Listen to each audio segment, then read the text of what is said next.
સોમનાથના યાત્રિકોના આવાસ સમી હોટલના વિસ્તારમાં વરસાદી પાણીની વ્યાપક ગંદકી અને કીચડ અને ગારો દેશના સુપ્રસિદ્ધ તીર્થ અને પ્રવાસન ધામની દુર્દશા નગરપાલિકા જોઈ ગઈ અને પરિણામ શૂન્ય છે। સોમનાથ પ્રભાસ પાટણ સુપ્રસિદ્ધ સોમનાથ મહાદેવના દર્શનાર્થે પવિત્ર શ્રાવણ માસ અને 12 માસ પ્રવાસીઓ અને યાત્રિકો આવતા રહે છે, જેમાં વોર્ડ નંબર 2 કે જે સોમનાથના રેલવે સ્ટેશન પાસે આવેલ છે, ત્યાં વરસાદી પાણીના વરસાદ બંધ થયા પછી પણ લાંબો સમય સુધી પાણીના ખાબોચિયા ભરાય છે અને જેના કારણે કાદવ કીચડ થાય છે। અતિથિ ગૃહમાં ઉતરનાર યાત્રિકોને ચાલવું પણ કઠિન બને છે અને પગ તેમજ ચપ્પલ તેમજ કપડાં પણ ભીના થાય છે। સોમનાથમાં આવા ગેસ્ટ હાઉસોમાં અવરજવર કરવા માટે અંદાજિત 40 ગેસ્ટ હાઉસ આવેલા છે અને હોટલ માલિકો નગરપાલિકાને ભૂગર્ભ ગટ વેરો પણ ભરે છે, છતાં હાલાકી ભોગવી રહ્યા છે। ગેસ્ટ હાઉસ સોમનાથ મંદિરથી 1 કિલોમીટર દૂર છે, યાત્રિકો પરેશાન થાય છે। વોર્ડ નંબર 2 નગરપાલિકા વેરાવળ પાટણ સંયુક્ત નગરપાલિકા હસ્તક હોય જેથી તેને જાણ કરતા નગરપાલિકાના પ્રમુખે સ્થળ પર આવી જાત મુલાકાત લઈ લીધી હતી, છતાં પરિણામ શૂન્ય હતું। જે કે સિંગલ સાથે મહેશ વાજા, સોમનાથ।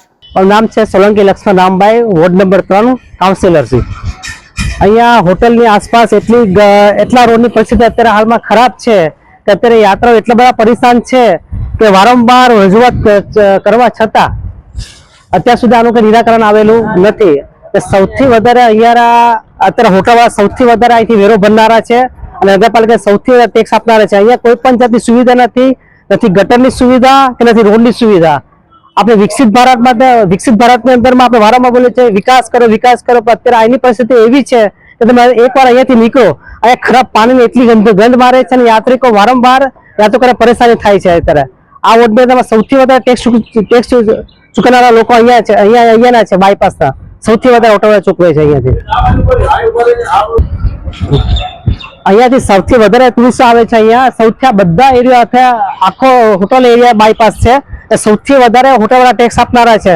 અહીંયા ગટરની સુવિધા છે ના પાણીના નિકાલની સુવિધા છે। અત્યારે રોડની પરિસ્થિતિ એટલી બધી ખરાબ છે કે અત્યારે અડધો પાણી ભરેલું છે અહીંયા અંદર। યાત્રિકો બહુ પરેશાન છે। અહીંયા કોઈ પણ જાતનો અહીંયા પણ નગરપાલિકાના સ્વજનો પણ અહીંયા જોઈ ગયેલા છે, અત્યાર સુધી નિરાકરણ આવેલું નથી। સૌથી વધારે ટેક્સ ચૂકવનારા નગરપાલિકા લોકો આ લોકો હોટલ વાળા છે અને કોઈ પણ જાતની સુવિધા નથી પાણીની સુવિધા, નિકાલની સુવિધા નથી। અત્યાર સુધી અહીંયા કોઈને ગટરની સુવિધા કે નગરપાલિકાના પાણીની સુવિધા અત્યાર સુધી અહીંયા આપેલ નથી।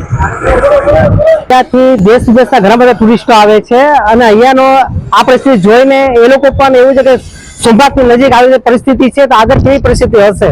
વારંવાર રજૂઆત છતાં કોઈ પણ જાતનો અહીંયા નથી ગટરનો નિકાલ, નથી કોઈ વ્યક્તિને પાણી આપવામાં નથી આવતું। સોમનાથથી આઈ થિંક 1 કિલોમીટર જેટલું દૂર છે સોમનાથથી। અંદાજે અહીંયાથી આસપાસ 40 થી 45 ની હોટલની આસપાસ છે। અહીંયા આ ગઢ આમ તો ભાજપનો જ છે। અહીંયા સૌથી વધારે વોર્ડ નંબર 2 ની અંદરમાં આવે છે।